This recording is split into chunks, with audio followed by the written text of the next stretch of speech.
enough, enough. Claude, I'm not sure if they were cheering the music or you.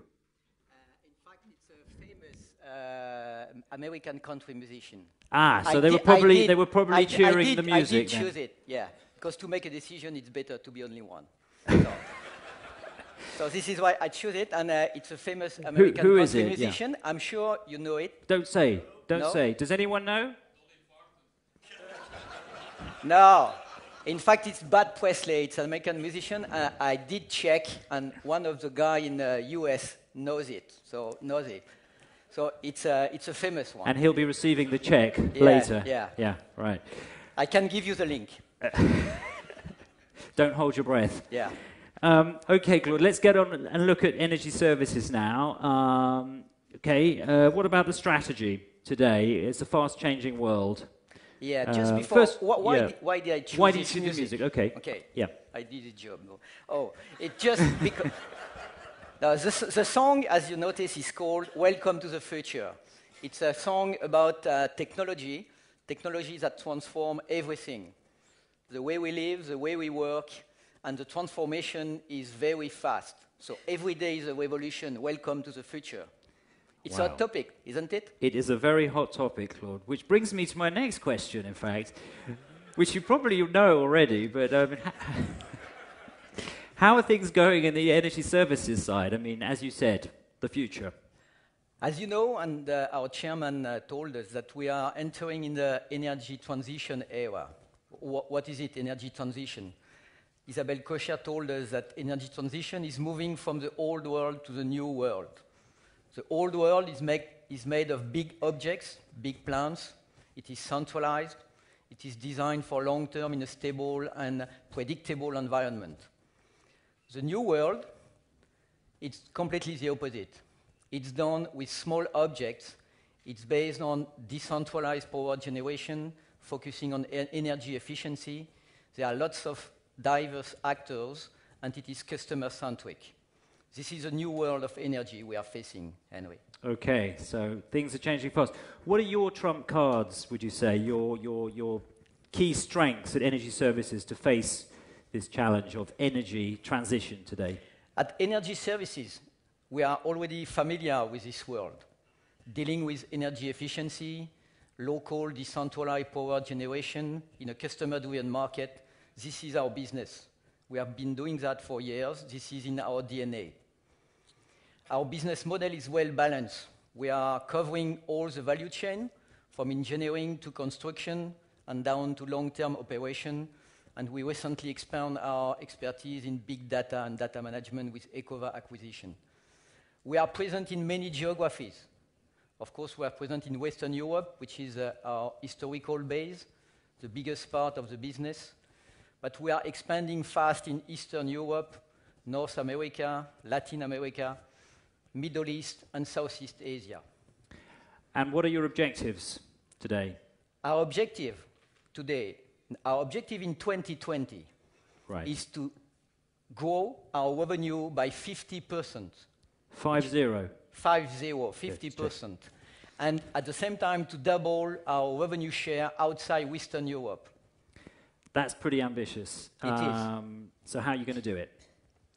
How to get there? First, we need to boost our organic growth. What does that mean? It means developing our customer base and getting the most of value from it. It means also developing new offerings in eco-districts, smart solutions for cities, business process outsourcing in energy management. But it is also increasing our operational performance on the field. And will that be sufficient to reach those goals, do you think? No, it will not be sufficient. No. So we will rely also on a very active strategy in terms of external growth and acquisition. Okay. How do you see the role of IT now in supporting all of that? In IT, it is the same as energy. We are in a very fast-changing world. The only difference with energy is that it's changing faster than in the energy world. We are moving from the old world, old IT world, to the new IT world. It is the same image. In the old IT world, there are lots of big objects, heavy systems, big ERPs deployed on-prem. centralized, very stable and designed for long term, and not very flexible. The new IT will be made of smaller objects, deployed in the cloud as a service, and it will be also focusing on user experience. It will be also mobile. Do you know there are more smartphones on the globe than computers? Do you know that? Yes, good. I wasn't. Can you prove that? Yes. Perhaps not today.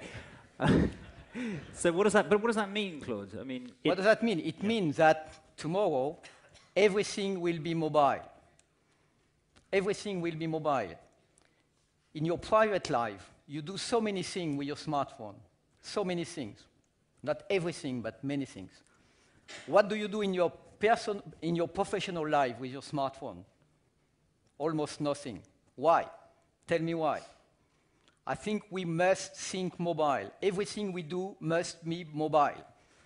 We need to deploy apps for all our employees, our sales reps, our field engineers, and also for our customers. Everything we do must be mobile. Apps for everything, apps for everyone. So mobile first. How about in energy services? That's the case then, is it? At Energy Services, as we are a people-intensive business with thousands of staff on the ground, mobile field engineers, providing them with mobile apps is crucial from a performance perspective. Thanks to cloud technology, we are now able to develop very quickly mobile apps available on any device connected to any backend. Today, there are 5,000 field engineers already equipped with apps dealing with work orders, energy management, and so on. Our objective is to double these figures in 2016 and to provide apps to all our employees with employee self-service and also to our customers. Okay, that's clear. You were telling me before we came on, Claude, that energy services, you have is it a 10 billion euro business in terms of products and services. That's a huge amount of firepower you've got there. Yeah. We buy per year 10 billions of products and services. It's huge. And procurement for us is a crucial lever for increasing our performance. What does that mean? We have a quite efficient and strong procurement organization dealing with good contracts, with good price. But our challenge with thousands of staff across the organization is to make sure that every day people placing orders will use those contracts, will buy the right product at the right price. With thousands of people across the globe, it's not an easy stuff. To deal with that, we choose to rely on cloud-based platform for e-procurement. And we are implementing a first project in the UK. It should be live in April, and we will have 3,000 people using this platform. The same platform will be implemented in Italy this year.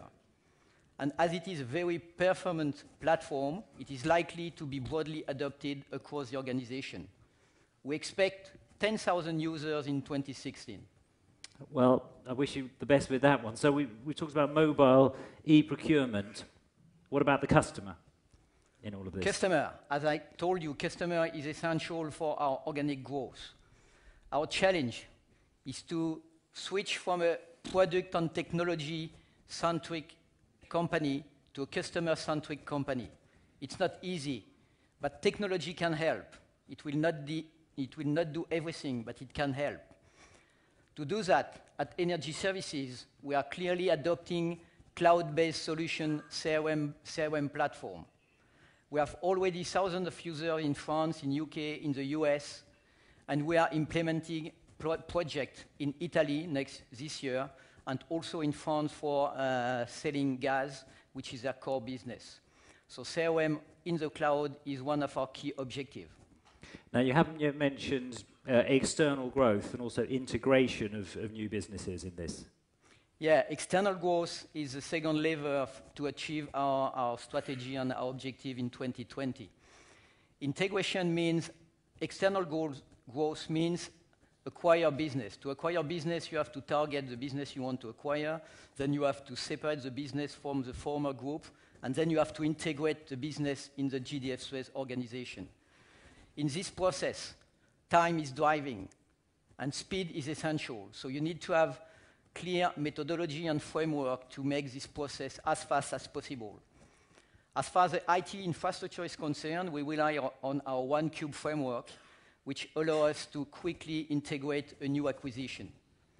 There are more than 50,000 users in 20 countries already enjoying this platform. Now, moving on to, you said applications. Yeah, in terms of integration, we also have a catalog of solutions in order to deploy this new solution to the new business if needed. And we are able to deploy this solution in a very fast way in terms of finance package, asset management, or energy management. This is what we are doing right now in Singapore. In Singapore, right, which is where we're now going to bring in somebody who is waiting to speak to us. His name is Brent Smith, Business Director, Development Director in Southeast Asia. He's located in Singapore, and hopefully he's going to be able to... Brent! Let's give him a round of applause. Can you hear me? Hi, Brent! Hello, Claude. How are you? I'm good. Good to see you. What time is Good it over to see you there, all, Brent? and greetings. What time is it? It's early, 9:20 Oh, in the evening. that's fine. Okay, tell us, Brent, about your recent experience when acquiring a business and what you expect from IT. Okay, well, shall I give you a bit of background about what we've experienced with the IT team in Singapore? Initially, because we had some work done by them before we did any acquisitions, which I think it's worth just discussing with you. Yeah? Go ahead, Brent. So currently we have 4 offices in Singapore, 4 offices in Southeast Asia, covering Singapore, Malaysia, Thailand, and Philippines. And our core business is providing energy efficiency solutions, integrated facilities management, and district cooling. And we now have 1,400 staff with a turnover of about 90 million euros. Following the 2 acquisitions which you mentioned in Singapore in 2014, the business has grown from staff level of about 400 to the current level of 1,400. And really, we could not have achieved this without the dedicated support of the central IT team. Because previously in the region, we had no common IT platforms across the region. We had, and we urgently needed to upgrade and unify our systems to improve communication and productivity. So we were delighted to have the expertise and hands-on support from the IT team to plan and then execute these various missions that they came on. The first mission we embarked on was a program to benefit from group applications such as Horizon, Intranet, Mindshare, and others across the region. And this was completed in May 2014 in 3 weeks across 4 countries. And it comes back to what Claude was talking about earlier. It was thanks to the 1-3 framework. So we were able to integrate 200 users very quickly across the region. Email and link solutions were also migrated at the same time, which was only made possible by the proactive and flexible approach of the central team who worked closely with our local IT teams. That implementation, which was at the beginning of the year, coincided with an acquisition of a data center maintenance company which we bought in May 2014 with 40 users. And the IT team integrated that additional team seamlessly with no issues or anything. It was really done very well. Their biggest challenge was to get me off 5 devices and onto 1 device. And I think that was more challenging than what they'd had to do previously. Now, Brent, these new platforms...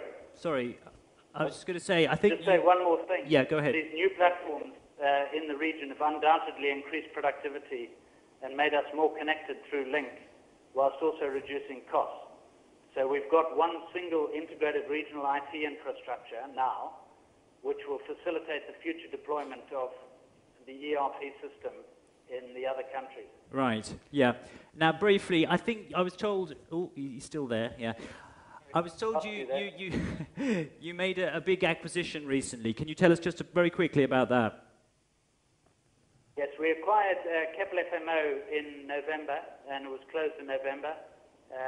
They have 1,000 staff in 2 countries, in Singapore 950 staff, and 150 staff in Qatar, with 2 large contracts there. But I think it's really important to discuss the support from the IT team, because Claude and the team were involved in the due diligence process from the beginning, providing invaluable guidance and advice on key IT issues for that acquisition, whilst also mapping out an integration plan and negotiating the transitional services agreement. So we had a lot of support at that stage with Keppel FMO. And we're now in the process of implementing the Sage ERP system, which has to be completed in 5 months, which is a tall order. Right. In a short space of time, the IT team has achieved a lot in terms of recruitment of local IT managers for us, training the local IT teams to operate autonomously, whilst also respecting the group standards. They've completed a full IT infrastructure rollout on the Keppel deal, which is now called Claude FMO, including network, group applications, and email to 600 users, 400 workstations, and 40 sites in Singapore, all done in a month, using the group standard as an accelerator. So that was very impressive. Brent. The next steps for us include extension of Sage ERP regionally, and something that Claude mentioned earlier in his speech, which is about mobile apps and mobility and so on. I think one of the things that we are looking to roll out and doing 2 pilot projects at the moment is Kofli Direct and Plan On. I think this is a real game changer for us in the region. Brent, I'm going to have to stop you there because we've got time issues here. Thank you very much. Maybe just a quick word of conclusion. I can just say, in summary, we have a truly great IT team. Apart from the capability and competency of the individuals involved, I think a major reason for their success is the agile business model they've created based on a simple and practical toolbox. Okay, Brent, I'm stopping you there. Thank you so much for joining us, Brent. It's a pleasure. Bye, everyone. Thank you, Brent.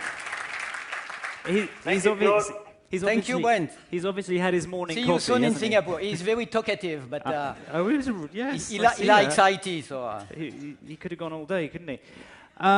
Great. Well, very quickly, Claude, a word of conclusion, because we're going to have to move on. A conclusion, yeah. Becoming a business partner, I think, is not something you claim for.